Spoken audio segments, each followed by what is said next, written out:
ನಮಸ್ಕಾರ ಎಲ್ಲ ವಿದ್ಯಾರ್ಥಿಗಳಿಗೆ ಎಸ್ ಎಸ್ ಎಲ್ ಸಿಯ ರಾಜ್ಯ ಪೂರ್ವಸಿದ್ಧತಾ ಪರೀಕ್ಷೆ 3 2026ರಲ್ಲಿ ನಾಳೆ ಮಂಗಳವಾರ 24/2/2026ರಲ್ಲಿ ಹಲವು ರಾಜ್ಯಗಳಲ್ಲಿ ಗಣಿತ ಸಂಬಂಧಪಟ್ಟಂಥ ಪೂರ್ವಸಿದ್ಧತಾ ಪರೀಕ್ಷೆ ಇದೆ.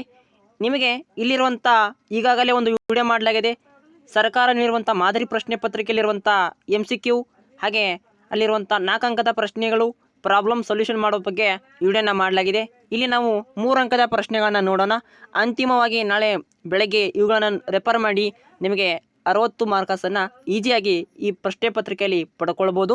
ಬನ್ನಿ ಈ ಪ್ರಶ್ನೆಗಳನ್ನ ಒಮ್ಮೆ ಬರೆದುಕೊಂಡು ಅಭ್ಯಾಸ ಮಾಡಿ.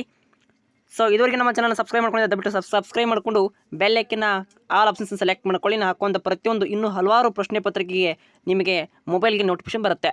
ಬನ್ನಿ ಬೇಗನೆ ಆ ಪ್ರಶ್ನೆ ನೋಡೋಣ. ನೋಡಿ, ನಿಮಗೆ 3 ಅಂಕ ಪ್ರಶ್ನೆ ಇರುತ್ತೆ. ನೋಡಿ, ಒಂದನೇ ಪ್ರಶ್ನೆ, ಬಾಹ್ಯ ಬಿಂದುವಿನಿಂದ ವೃತ್ತಕ್ಕೆ ಎಳೆದ ಸ್ಪರ್ಶಕಗಳ ಉದ್ದವು ಸಮನಾಗಿರುತ್ತೆ ಎಂದು ಸಾಧಿಸಿ. ಈ ಪ್ರಶ್ನೆಯನ್ನು ವೆರಿ ಇಂಪಾರ್ಟೆಂಟ್. ಈ ಪ್ರಶ್ನೆ ಪತ್ರಿಕೆ ನಿಮಗೆ ಪ್ರಶ್ನೆ ಪತ್ರಿಕೆ ನಾಳೆ ಇದ್ದೇ ಇರುತ್ತೆ ಪ್ರಶ್ನೆ. ಇಷ್ಟು ನೋಡ್ಕೋಬೇಕು. ನೋಡಿ, ಈ ಒಂದು ಡೈಗ್ರಾಮ್ ಹಾಕಿ ಬಾಹ್ಯ ಬಿಂದು ಒಂದು ವೃತ್ತಕ್ಕೆ ಸಮನಾಗಿರುತ್ತೆ ಅಂತ ನೀವು ತಿಳಿಸ್ಬೇಕು.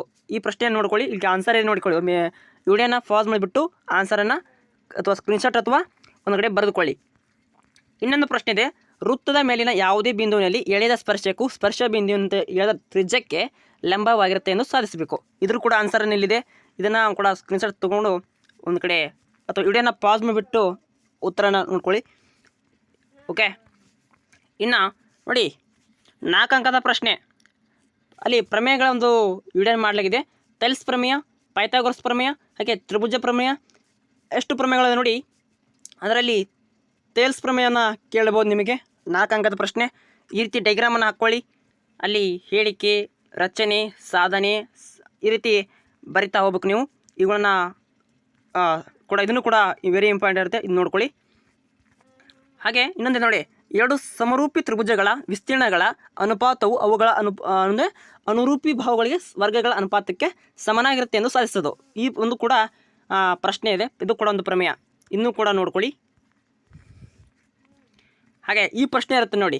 ವೆರಿ 2 ಮಾರ್ಕಸಿಂದ ಪ್ರಶ್ನೆ ಸ್ಟಾರ್ಟ್ ಆಗುತ್ತೆ.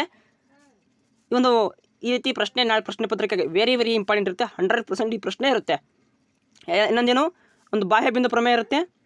ವೃತ್ತಕ್ಕೆ ಸ್ಪರ್ಶಕ ಸಮನಾಗಿರುತ್ತೆ ಅಂತ ಸಾಧಿಸಿರುತ್ತೆ.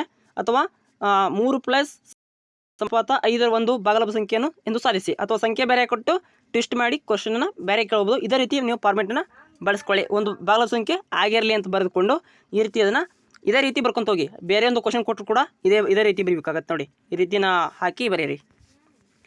ನೋಡಿ ಈ ಪ್ರಶ್ನೆ ನೋಡಿ, ಯುಕ್ಲಿಡ್ ಬಹಾಕಾರ ಅನುಪ್ರಮೇಯನ ನಿರೂಪಿಸಿ. ಸೊ ಅಲ್ಲಿ 2 ಮಾರ್ಕ್ಸಿನ ಪ್ರಶ್ನೆ. ನೀವು ಪೈಥಾಗೊರಸ್ ಪ್ರಮೇಯದ ನಿರೂಪಿಸಿ ಹೇಳಿಕೆಯನ್ನು ಕೊಡಬೇಕಲ್ಲಿ. ಹಾಗೆ ಇಲ್ಲಿ ನೋಡಿ, ಈ ಪ್ರಶ್ನೆ ಎಂಬ ಹೇಳ್ತೆ ಸಮಾಂತರ ಸರಳಿ ಕಂಡುಹಿಡಿಯೋದು. 20 ಪದಗಳ ಮೊದಲ 20 ಪದಗಳನ್ನ ಕಂಡುಹಿಡಿಯೋದು ಇರುತ್ತೆ. ಹಾಗೆ 18ನೇ ಪ್ರಶ್ನೆ ನೋಡಿ, 2x + y = y ಮತ್ತು 3x + y = 7 ಇದು ರೇಖಾತ್ಮಕ ಸಮೀಕರಣ ವರ್ಜಿಸುವ ವಿಧಾನ. ವೆರಿ ಇಂಪಾರ್ಟೆಂಟ್ ನೋಡಿ. ಹಾಗೆ ಸಮಾನಪಥ 2 ಆ ಭಾಗಲಬ್ಧ ಸಂಖ್ಯೆಯನ್ನು ಸಾಧಿಸೋದು. ಈ ರೀತಿ ಟ್ವಿಸ್ಟ್ ಮಾಡಿ ಕ್ವಶನ್ಸನ್ನು ಕೇಳ್ತಾನೆ. ಅಥವಾ 2 ಕೇಳ್ಬೋದು, 8 ಕೇಳ್ಬೋದು, 5 ಅಥವಾ 3 ಕೇಳ್ಬೋದು. ಇಷ್ಟು ನೋಡ್ಕೊಳ್ಳಿ. ಸೊ ನಾಳೆ ನಿಮ್ಮ ಒಂದು ಎಕ್ಸಾಮ್ಗೆ. ಹಾಗೆ ಅವಳಿಗೆ ಕೇಳಿ ನೋಡಿ, ಸಮೇಸನ್ 5 ಒಂದು ಭಾಗಲಬ್ಧ ಸಂಖ್ಯೆಯನ್ನು ಸಾಧಿಸಿದೆ. ಈ ಪ್ರಶ್ನೆ ಕೇಳ್ಬೋದು. ಮತ್ತು ಲಸಾಮಸ ಕಂಡುಹಿಡಿಯೋದು ಪ್ರಶ್ನೆ ಇರುತ್ತೆ. ಯುಕ್ಲಿಡ್ ಬಹಾಕಾರನ ಅನುಪ್ರಮೇಯವನ್ನು ಬಳಸಿ ಈ ರೀತಿ ಕಂಡುಹಿಡಿಯೋದು. ಹಾಗೆ ಇಲ್ಲಿ ನೋಡಿ, ನಿರ್ದೇಶಕವನ್ನು ಕಂಡುಹಿಡಿಯೋದು.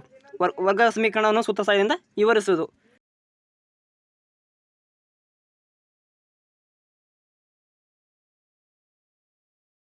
Thank for watching.